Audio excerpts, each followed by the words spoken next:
Hello, this is what the sample paper for the new AQA language exam looks like, and I'm going to approach question 2 as an expert in English but knowing nothing about the exam, and this will teach us what mistakes you're likely to make because you don't know the exam mark scheme, and that will also make me better at teaching my students because I'll be able to anticipate the mistakes they're likely to make just being English experts and not being experts in the exam. If you saw my video on question 1, you'll know that my theory is that 50% of the marks in the reading paper, yep, 50% are available purely for knowing how the exam works, nothing to do with how English works. We've got a reasonably hefty text to read, so it's written in 1936, so the language will be reasonably difficult, and it carries on to a second side. The examiners advise you to read the text first, and I say absolutely don't do this, it wastes time. You've only got 45 minutes for the reading paper, and I think this question is only 8 marks, and consequently you won't have time to read the whole thing and still write a really good answer. The good news is that in this question we're asked to look in detail at only a short bit, lines 8 to 17, and they're provided for us, which is great news. So here's a record of my thinking as I approach the question. The word detail means that I'll have to find things from all 3 paragraphs. I know this is a language question, and that always means that I have to quote. And it also occurs to me that this is a question I can answer without reading the whole passage, so I won't bother doing that. I'll just focus on these last 3 paragraphs. As usual, whenever I get an exam question, I underline the focus areas that I've got to look at. So I've got to look at the language, but only that that's used to describe, and not any old description, only the things that tell me about the effects of the weather. Then I notice this optional language, or the conditional language here.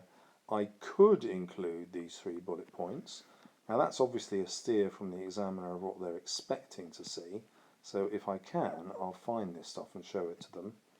Words and phrases, language features and techniques, and sentence forms. Now, words and phrases will already be contained in my features and techniques, so those 2 kind of go together, and then I'm going to have to do something about this new assessment criteria that I haven't seen before, where I have to write about the forms of sentences. So just to repeat, I might suddenly start finding loads of description, but that might not get me the marks because it's only the effects of the weather that I need to look for. Then I think about this idea of what could be in my answer, but because I want 100%, I'm going to give the examiner as much of what they're expecting as I can. There are only 3 paragraphs to choose from, so although the mark scheme will probably reward any effect I find, there's probably a checklist. In other words, the examiner's got in mind a range of things that I can find. It's not going to be a massive range because there are only 3 paragraphs. And there will certainly be something in their head, that should be in by the way, when they've marked a few papers, because they get used to people's answers and they're going to expect me to follow the bullet points, even though I've got the option not to. It's not a good idea. Okay, without even looking at the question, I can guess that descriptive techniques will always include these things: a simile, metaphor, and personification. So I'm well enough used to these to make sure that I'm looking for those in particular. Equally possible will be alliteration, and if I'm lucky, assonance. Most candidates will ignore assonance because they won't understand it, and this might distinguish my answer. But I also have to consider this sentence forms, the sentence types, and frankly, any type of sentence could be used for description. So this is another case of the stupid examiner. I don't mean that literally, I mean, the examiner becomes stupid by trying to get a question to fit their assessment criteria. So somewhere in the assessment criteria it must say you've got to write about sentences in a meaningful way. And this isn't meaningful, but I don't care about that because I want 100%. So I'm going to look for ways to write about the sentences. That's not difficult, but it is the opposite of the way that English students would read for meaning in the real world, for example, doing A-level or a degree. And it reinforces the point I made in my video about question 1, that 50% of your marks are for knowing the exam rules, not for how good you are at English. So anyway, I'm mentally prepared for this stuff even before I look at the question, because I know it will be about description. Here I've simply underlined everything as I've read. So in real time that takes no effort at all, it's really quick. It'll take longer because I'm explaining it to you here. So the wind came in gusts, that's the wind, at times shaking the coach, and that's an effect, so I've called it number 1. It blew with such force that the whole body of the coach trembled and swayed, that's effect number 2. And it also caused it to rock between its high wheels, like a drunken man, so that is point 3 because it's my simile. Next, the horses were made dispirited by the weather, and they plodded sullenly. So I could write about this adverb and the verb, and I could write about the onomatopoeia here. Plodded sounds like the horse plodding. They are too broken by the wind, so that's the weather, that's the effect. And the broken horse is obviously a metaphor, they haven't literally snapped in two. And they are no longer feeling the whip. That's a bit of emotive language, it's an effect of the weather. We could also argue that whip is onomatopoeia, and the whip itself cracked, which is not necessarily about an effect of the weather, of course, but it's an onomatopoeia that's linked, but I'll ignore it because it's not an effect of the weather.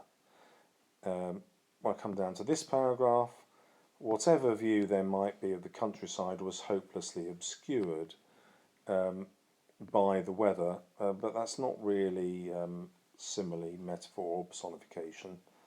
So I can't really write about that one, which causes me a problem, doesn't it? Because there's no real language techniques in this paragraph, but clearly in the examiner's head there is. That's why they've given 3 paragraphs. So I'm going to have to find something here to write about. Okay, I'm also bearing in mind that bullet point about sentence forms. Well, when I look at these 3 paragraphs, they all have exactly the same thing in common. Each paragraph is 1 sentence long, incredibly detailed, complex and full of description. So now I've got to find a way to relate that to an effect of the weather. This, of course, is completely artificial. The weather doesn't have anything to do with the lengths of these paragraphs, really. The writer's probably using such detailed paragraphs in order to show off their descriptive skills to the reader. This is a novel written in 1936, and this is a time without television commonly, a little bit of radio, but people would expect books to last them a long time. They were an investment in leisure. So obviously if you've got a writer who's going to spend quite a long time taking you through a book, that was considered a pretty good deal, which for many readers of the modern era is the opposite of a good deal. You want to get straight to the plot. Anyway, the reason I digress here is the reason for the long sentences has nothing to do with the effect of the weather, but I'm going to pretend it does for the exam because I want 100%. So I might say something like the long sentences show how the travellers are trapped in the coach by the weather and can't escape, or they might show how the coach is trapped in its slow journey because it can't escape the weather. Or I might say that the sentences are packed full of description because the weather has so many different effects on them. And the examiner is going to reward anything I say as long as I correctly identify something about the sentences. And that also gives me a way out of the problem of this paragraph having no language features. I could write about the long sentence with the third paragraph. Okay, now I've got 9 things that I've underlined for an 8-mark question. My exam technique will be to write about something from each paragraph first, and I'll mention personification, simile and alliteration if I can. I'll deal with the sentences, making sure I refer to the last paragraph for this specifically, and then I'll keep writing till my time is up because I'm not told how many quotations to use by the examiner in the question. But this is where the exam paper gets a little bit unhelpful, because I can see here how much space I've got to write on this page and that there are 8 marks. But I'm also given all this space on this page, which suggests I have to write rather a lot. But 8 marks gives me a maximum of 8 minutes. Well, I could probably fill this space in 8 minutes, but then I've got a degree in English. I can't imagine that students are expected to. They're going to write a lot less. So although the space suggests that I'm going to write a lot, actually I'm just going to think of one thing for each paragraph and hope that that gets me 8 marks. If I have more time, I'll write more, but I'm not expecting most students to be able to write any more. How did I work out the timings for your marks? Well, question 1 told us we had 45 minutes for these 40 marks. That shouldn't say 45. And that means only 8 minutes. This strongly suggests that I'll be expected only to write about one thing for each bullet point. But because the examiners are idiots, they've also suggested I spend 15 minutes reading, leaving only 30 minutes to gain 40 marks. And this would mean spending only 6 minutes on writing this question. I'm definitely going to ignore that advice, by the way. Having sat down and done the questions, you'd be an idiot to read the whole paper for 15 minutes first. But it does reinforce my conclusion that I only need to write about 3 things, one for each bullet point.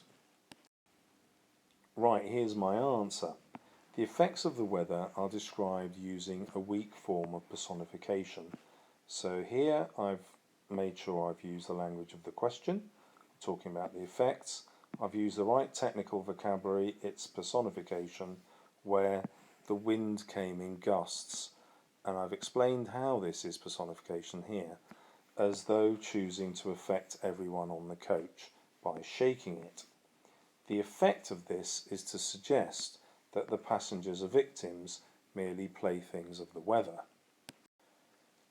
I will always try to use a phrase like to suggest to tell the examiner that I'm explaining the effect, so they can't possibly miss my explanation. The full force of the wind is conveyed with the simile, describing the body of the coach as rocking like a drunken man.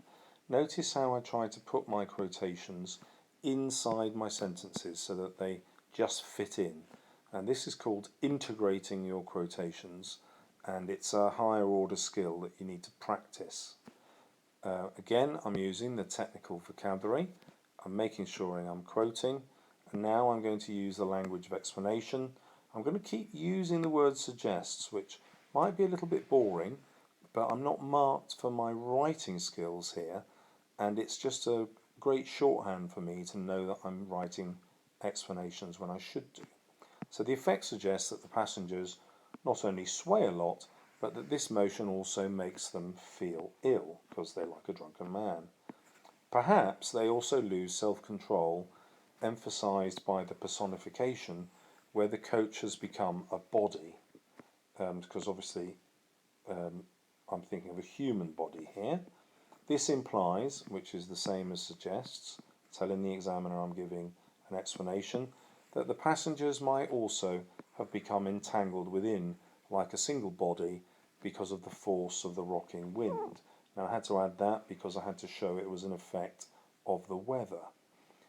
Now probably you wouldn't need all of this, so you could just write that paragraph there and get the marks. But because I've got extra time, because I write quickly, I could put in the extra detail. And I'm just showing you my thought process is exactly the same. Make the point, give a really good explanation for how that is an effect of the wind. Okay, now I have to invent my point about the sentence types. So each paragraph is a separate sentence, complex and detailed. This suggests again that the effects of the weather are prolonged with one effect piled on top of another. The overall impression is that the passengers are at the weather's mercy and cannot escape. They can only put up with it and endure. Now normally I wouldn't write about the overall impression, but this is something that examiners really love. I teach the IGCSE board as well, and it's something that their examiners get really excited about, so I'm putting this in. If you give an overall summary, it's most likely to put you in the top band and get you the 100%. So a quick look at the exam criteria shows you that it's AO2 that the examiner's assessing here, which they don't tell you in the question, which is annoying. It'd be really useful to have this written at the top of your question. However, the good news is question 2 will always assess assessment objective 2, AO2, and that means you've got to write about structure, which is why you've got to write about the sentence, the sentences. That's the only reason that bit's there.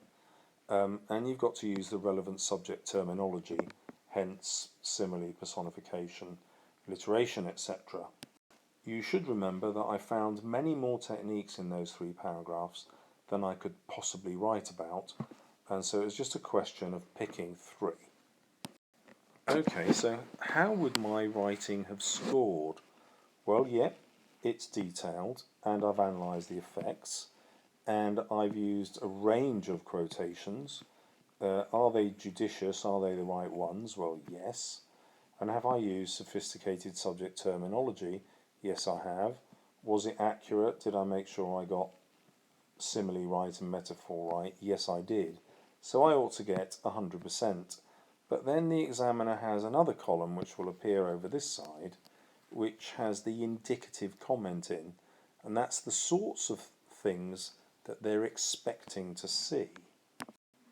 Okay, and now this is where it gets really scary. So although the examiner says the content descriptors are not model answers, they're the closest we can get to a model answer. There's some good news.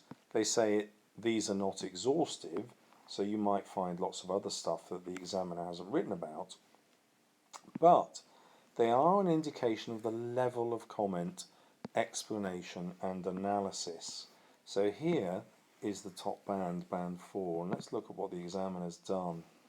The opening paragraph consists of a single complex sentence, perhaps reflecting the onward movement of the coach.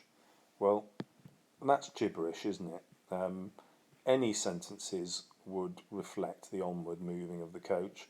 If he had 6 really short sentences describing the journey, it would reflect the onward movement of the coach.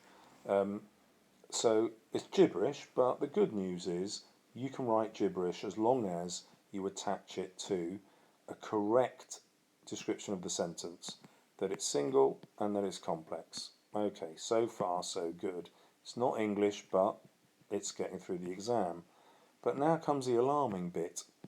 The adjective exposed and the noun force evoke the idea of vulnerability, danger, and how little control man has over the power of nature. So it looks like the examiner just wants you to spot parts of speech. you have to correctly identify an adjective, correctly identify a noun, and it gets worse. The verb rocking progresses the cumulative effect of the list of verbs shaking, trembled, swayed, leading to the simile rocking between the high wheels like a drunken man, suggesting the coach is lurching haphazardly, its movement out of control. So suddenly you've got to write about lots of verbs. I've written here there are 4 reds, in other words, 4 parts of speech are listed here in something that's only a 3 bullet point question. So you have to write far more about the parts of speech, if this examiner is to be believed, than any of the other stuff you're writing about. So the examiner seems to be expecting a lot more about the parts of speech. Again, this is something that you probably wouldn't do at A level and at degree level. You wouldn't go looking for the effect of individual parts of speech. It's kind of mechanical and pointless. So again, stop thinking like an English student, think like a point scoring machine, and you're going to have to do that. So you can see that my answer is going to cause the examiner a lot of problems, because although it satisfies everything that was over on this side of the page on our previous screen, it's not got all the content descriptor stuff. My explanation of the sentence was better than this, and my explanation of the simile was better than this, but this massive middle chunk I'm missing. So now I have to teach all my students to spot particular parts of speech. Verbs are always going to be the most powerful things, so okay, I'll focus on them. Let's now look at the answer from band 3, the one below this, and see if that gives us any further clues. Okay, it does give us some really strong clues. Have a look at this. The opening complex sentence is long and so gives the effect of a never-ending storm. Fair enough. Then nouns like gusts and forced are used to show the reader how unpredictable and strong the wind was. The effect of the wind on the coach is built up by the writer's use of verbs, shaking and then trembled and then swayed. So once again, the focus on the red bits, on the parts of speech, is greater. So this is a clear steer, even to get into band 3, that you have to do this feature spotting of parts of speech. I can't afford not to train my students to do that. The one that's missing is the adjective. So if I'm going to spot adjectives, that might take me into the higher band. I don't know why, but spotting adjectives is actually easier than spotting verbs, but anyway, that's the steer the examiner's giving us. And then the other news is that putting a simile in, or spotting the simile and commenting on it, is apparently a higher order skill, and therefore more likely to get you into the top band. So using this information, it's still really difficult to put my answer in a best fit, isn't it? So yes, I've got this, which would put me in the top band, but I haven't got that, and I haven't got these. So the examiner could go either way. They could go to the first description, which wasn't the indicative comment, and say, yeah, he's done that, he's analysed the language features and the structure, we'll give him 100%, or which I think unfortunately is more likely, they'll look at the indicative comment and think, oh no, he hasn't done these things that the exam board was expecting, we can't give him 100%, we'll penalise him. And so this is the final advice I'm taking from having done the test. The examiner has given us a really strong steer. Use all the bullet points, but the most important one in the examiner's mind is your ability to spot nouns, verbs and adjectives and to say something about their effects. So you've got to do that. This of course is nonsense. At A-level or university you wouldn't write in this way, but it's something you will need to do in order to satisfy the examiner. Because remember, your reason for doing this exam is to get 100%. And therefore you'll ignore A-level and university and simply try to do your best to get into the examiner's head.